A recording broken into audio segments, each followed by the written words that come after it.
You buy a car, you list a car, you rent the car, and then you make money. To the outside world looking in, or even just on the surface, making money on Turo is as simple as that. And while this is technically true, there is actually a lot more to it. In this video, I'm going to talk about how to maximize your profits and also cut down on your expenses based off of some of the best tips and tricks that I've learned over the last 7 years of being a Turo host. Now, if you guys are interested in learning a bit more in depth about Turo and car sharing, I do have a course called the Car Sharing Masterclass where you can learn everything from A to Z on how to start and scale your car sharing fleet with the same business model that I use. You can check it out using the link in the description below, and you can use the code OFFER100 to get $100 off. Now, with that out of the way, let's dig in. Now, obviously, when it comes to renting cars out on Turo, your most important aspect of making money is going to be from your daily trip price. So the amount of money that a guest pays on a daily rate to rent your car. This is the most obvious form of income. It's also the most important one as well, because it's the largest. You buy the car, someone rents the car, and then you get paid. Easy peasy. But one thing that I talk about a lot on this channel that oftentimes gets overlooked, especially for newer Turo hosts, is that when you are renting a car out on Turo, it's not just about finding a car and listing it. It's about finding the right car, ensuring that you've purchased that car at the right price, and making sure that your car is priced at the right daily rate in order to keep it rented. For example, many car sharing hosts believe that newer is better, and if you buy something like a newer Hyundai, that car is going to always make more than an older Hyundai. Or buying a newer Toyota is going to be better than buying an older Toyota, that you are going to make more money because of the fact that that car is newer, shinier, and it was more expensive. But this is not always the case, and there are hundreds of examples on Turo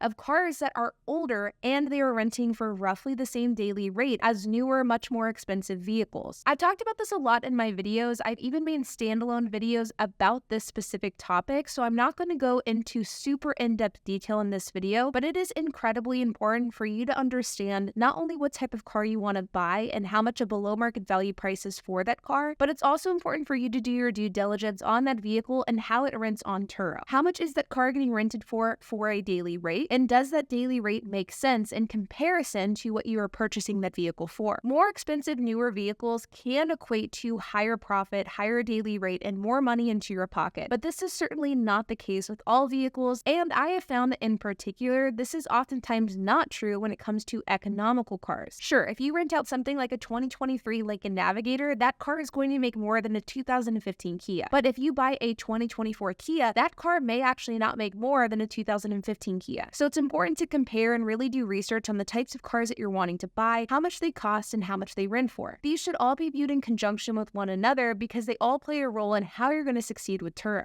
and car sharing as a whole. The next point that I want to talk about isn't really a way to maximize your earnings, but it absolutely is a way to maximize your profits, and that is ultimately going to be by cutting your costs. I highly encourage you to sit down and really thoughtfully think about what you spend on your fleet and how can these expenses be reduced. A great example of this are things like setting up corporate accounts with vendors like Discount Tire, O'Reilly's, AutoZone, and more. Vendors and retailers more often than not offer discounts for corporate customers, and it is absolutely worth your time to go out and figure out which retailers do this and how you can sign up for a corporate account. And while oftentimes in order to utilize the most savings with these corporate accounts, it does sometimes take some extra planning, and it can absolutely add up to hundreds, if not thousands of dollars per year in savings depending on how many cars you have. Not only buying things from retailers that offer corporate discounts, but also seizing opportunities for sales as well. For example, my husband and I, we always buy our oil in bulk whenever it's on sale, and this results in a ton of savings. Buying things on sale days like Black Friday can also be a good strategy as well. Car washes is also an extremely low-hanging fruit avenue that you can pursue. Many car washes throughout the country offer discounts for corporate accounts, and while you do need an LLC in order to take advantage of this, just like you need one for companies like O'Reilly's or AutoZone, it is absolutely worth pursuing because the discounts and savings can be significant. Now, the structure and cost of these types of corporate account car washes can vary. For example, my car wash that I go to, they don't have a typical car wash corporate account structure. Instead, what you have to do is you buy the car washes in bulk, buy the 200, and then you use that until your 200 run out, and then you basically refill it. And for us being corporate members, the car wash goes down from being from $12 per wash to $5 per wash, so we do have to spend $1,000 at a time in order to take advantage of those discounts. But it is well worth it, and it's something that I will do time and time again because while it does cost us $1,000 up front,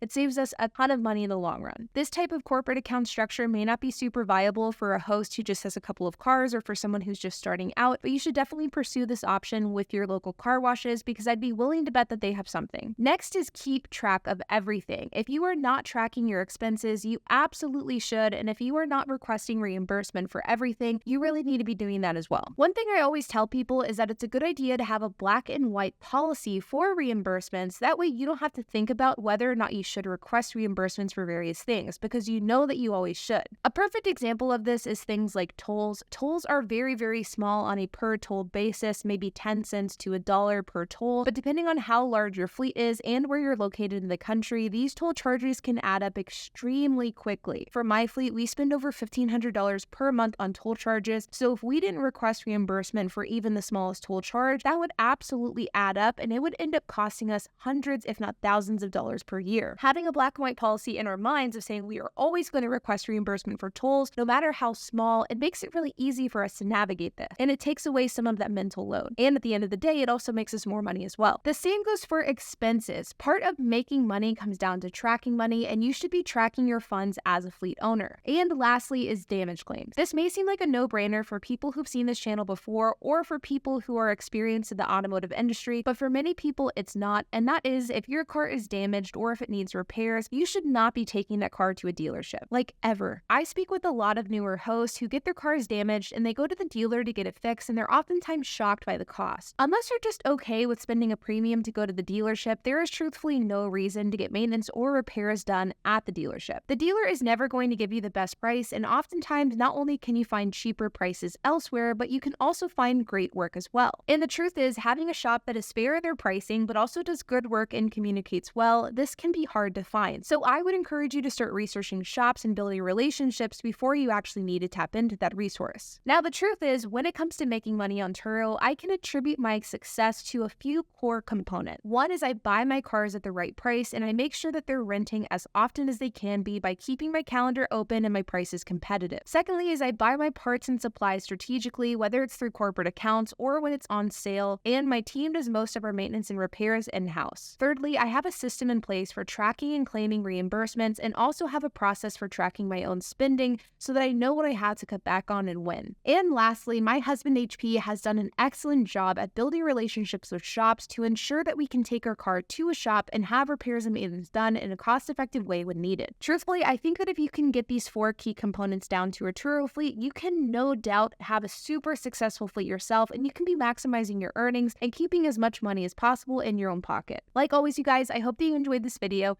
If you have any questions, comments, if you have anything to add, I would love to hear it, so make sure to leave a comment down below. And while you guys are at it, make sure to hit the like button, hit that subscribe button, and hit the notification bell, and I will see you guys in the next video.